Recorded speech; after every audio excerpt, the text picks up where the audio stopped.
Nobody can cause mental pain to you. It is you, in reaction to something that happens around you. It is time you take away the nonsense that's happening within you. Once your intelligence is against you, there is no force on the planet or anywhere which can save you. Right now, people's idea of success is they're doing better than their neighbor. No. Your idea of success should be that you are a full-fledged life. In one word, your most important core value, what would you say it is?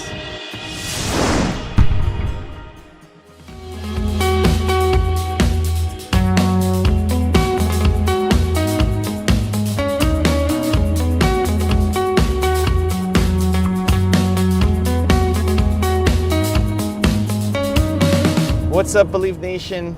New format today. We are heading to go interview Sadhguru. He is an Indian mystic yogi on a mission to change the world. A top 10 was the first video I did on him, and before that I had never heard of him. A bunch of my audience asked for him, and I said, okay, let's look into this guy. And he had a really interesting message, so we made the video. It exploded, got 2.5 million views, and he was in Toronto last night doing his Mystic Eye event that Nina and I attended, 6,000 people filling the convention center. And he gave us some time this morning, early Sunday morning, -5 degrees outside. He wants to do an outdoor interview, so we're gonna go meet him downtown and see what kind of knowledge he can give us.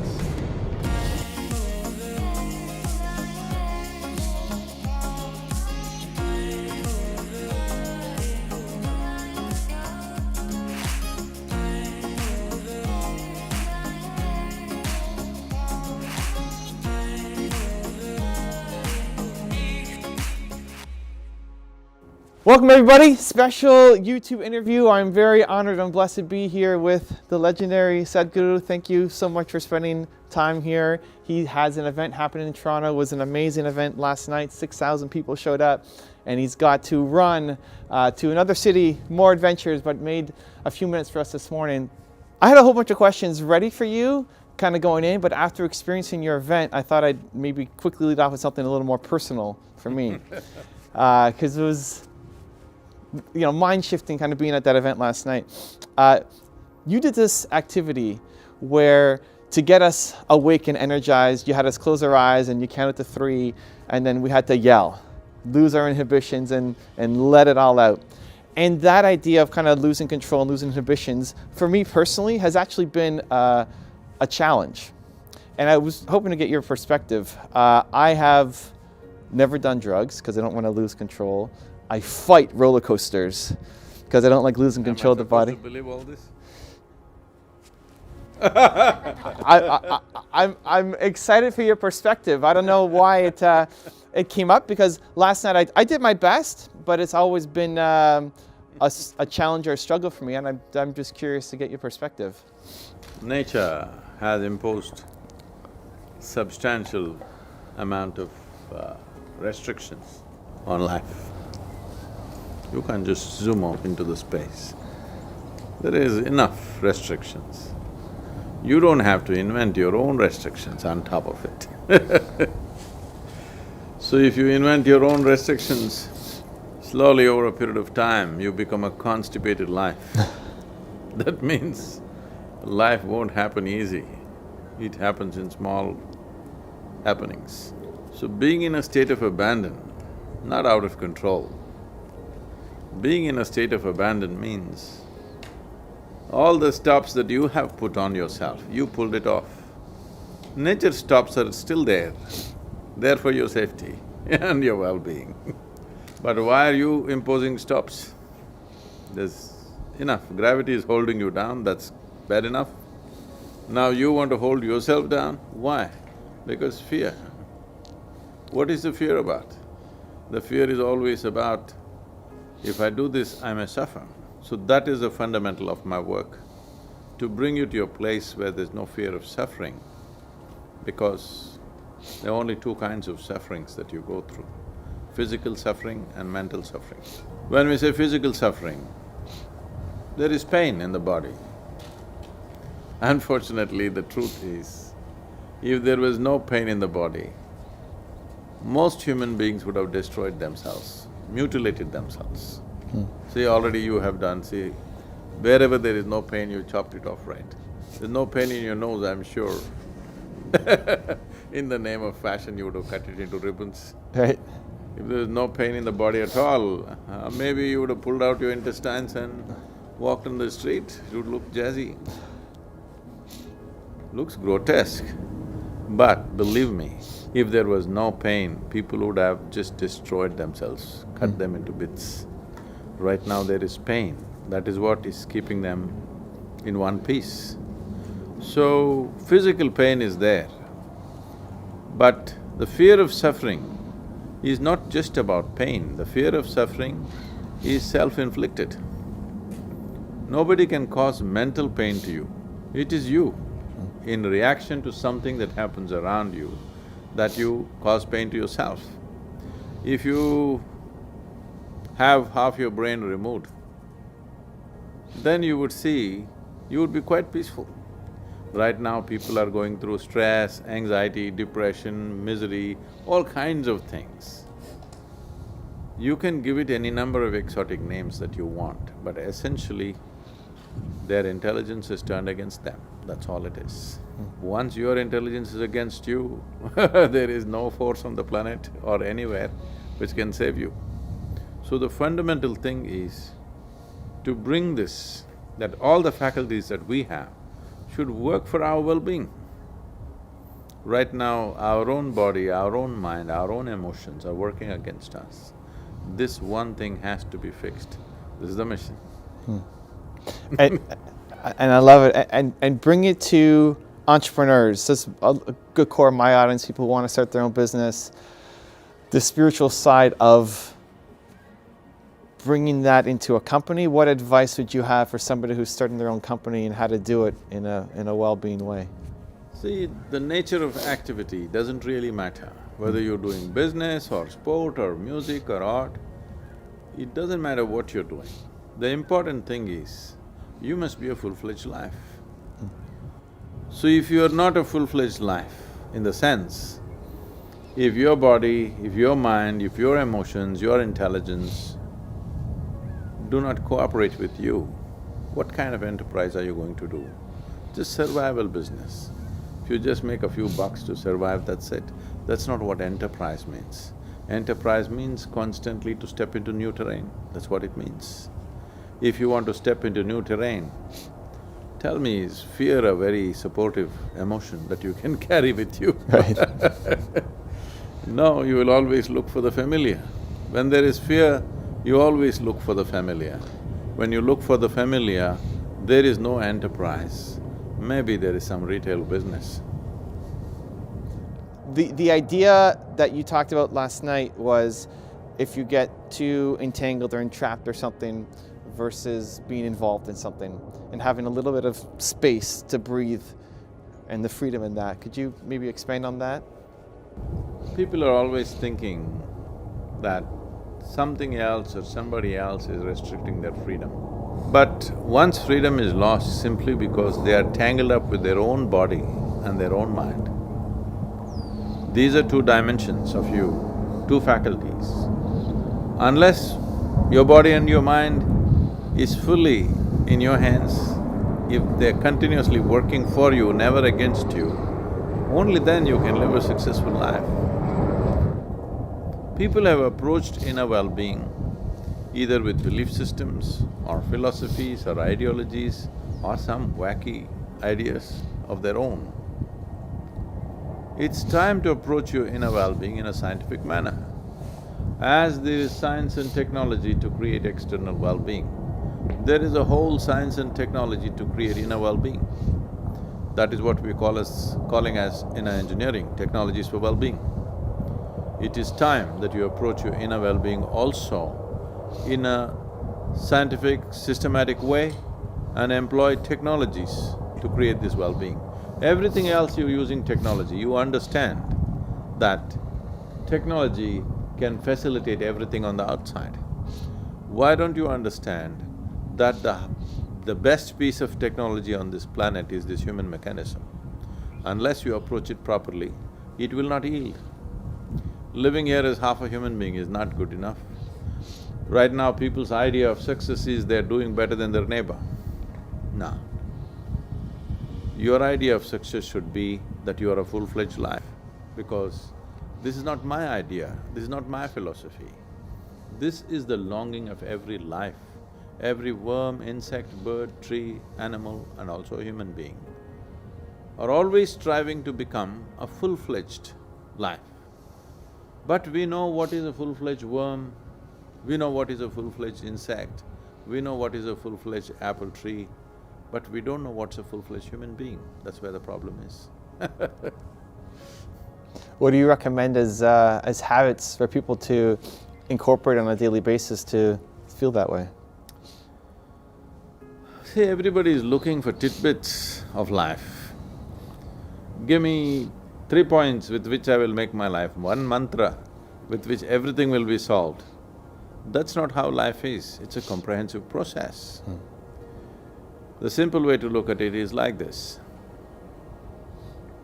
Today you know, because of medical sciences, that your entire body, in a way, is a chemical soup. The question is only, is it a great soup or a lousy soup? So if it's a great soup, then it tastes wonderful for you and tastes wonderful for everybody around you. If it's a lousy soup, then you have to manage with presentation. When the chef is bad, you know, he decorates it. Right. These days food comes with flowers on it. Never ever outside situations will happen 100% your way. But what happens within you, if it's happening 100% your way, you will be in the best possible state always. You will keep yourself in the best possible way. Are you as good as somebody? That's not the point. Are you full-fledged? That is the point.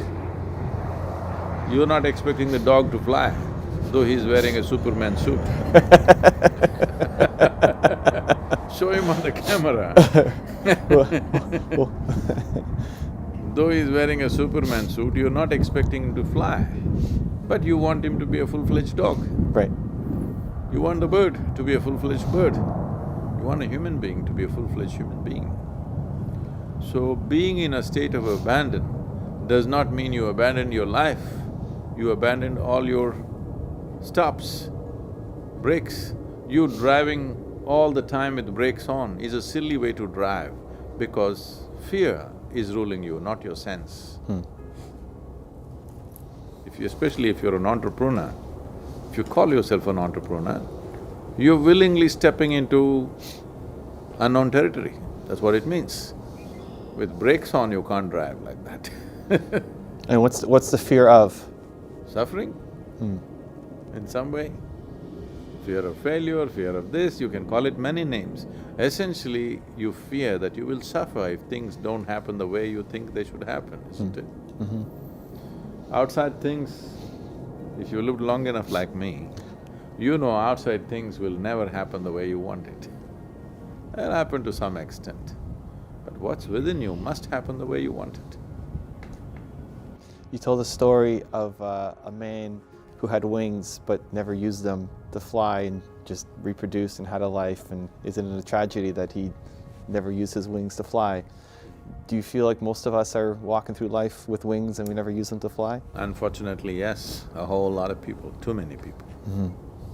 It's time that human potential is unleashed, because we are the first generation on the planet for whom our survival is organized better than ever before, ever before.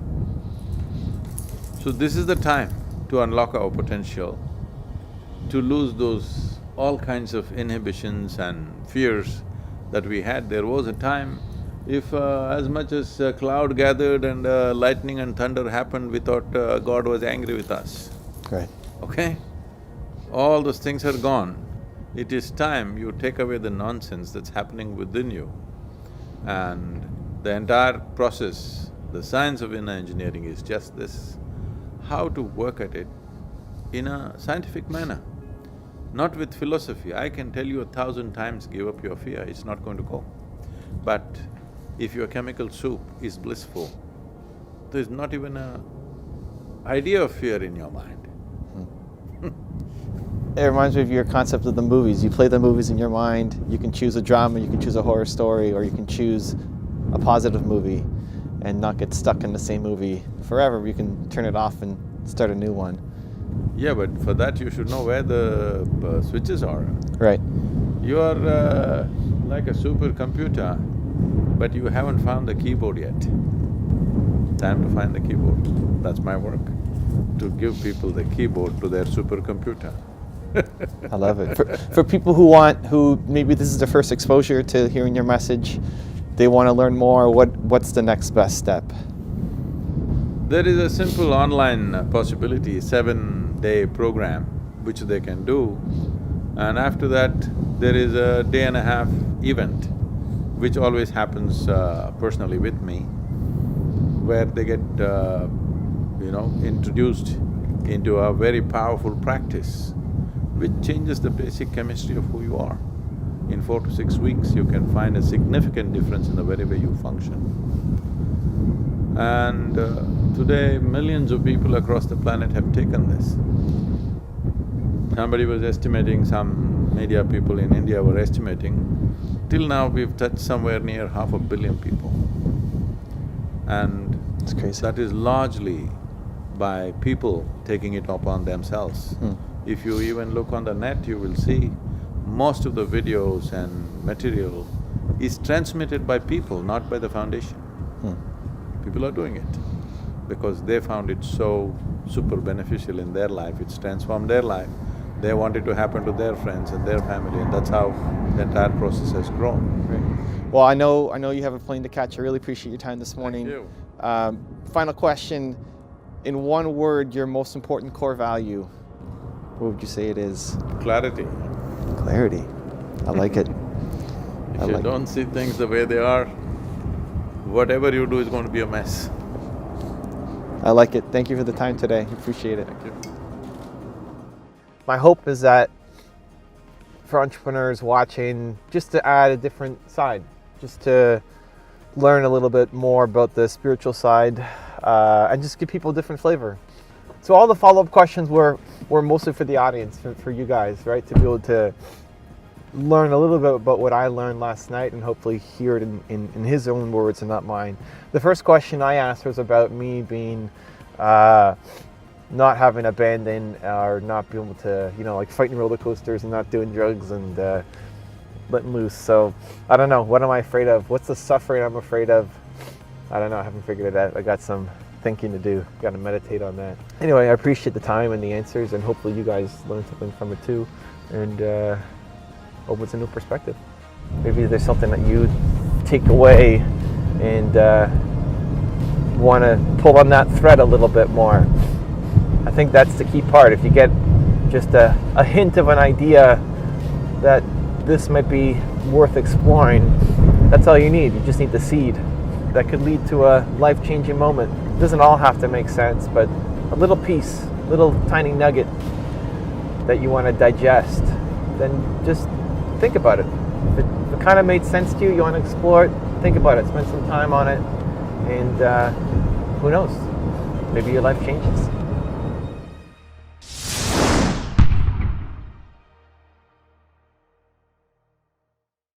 So let me give you the one-word secret to happiness. One word. This is all you need to be happy. The most important word ever. If you had to think of one word that's most important to you, or that sums you up, or that would be kind of like a little beacon. If you want another amazing video highlighting excellence in the Indian community, check it out right there next to me. I think you'll enjoy it. Continue to believe, and I'll see you there.